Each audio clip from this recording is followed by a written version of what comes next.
করছি এখন বাবার বাড়িতে এসেছি। বাবার বাড়িতে এসে লেবু গাছের একটু ভিডিও করছিলাম আর কি। এত পরিমাণ লেবু এসেছে এবার এই গাছে, আমাদের এই বছর লেবু কিনে খেতে হয়নি। আর এত স্বাদ লেবুর ছিলকা এমনিতেই খেয়ে ফেলা যায়, অনেক মিষ্টি। তো সেটাই একটু ভিডিও ধারণ করছিলাম আর আপনাদের সাথে পাশাপাশি একটু শেয়ার করছি। আমাদের বাড়ির উঠান কিন্তু বেশ বড়, চাচাদের আমাদের সবার মিলিয়ে অনেক বড় উঠান।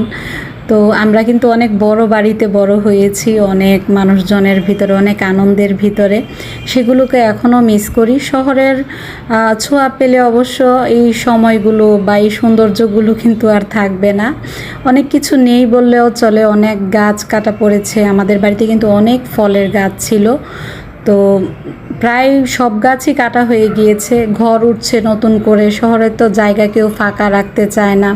তো ভবিষ্যতে হয়তো বা বাড়িঘরের কাজ ধরলে সেই গাছগুলোও থাকবে না।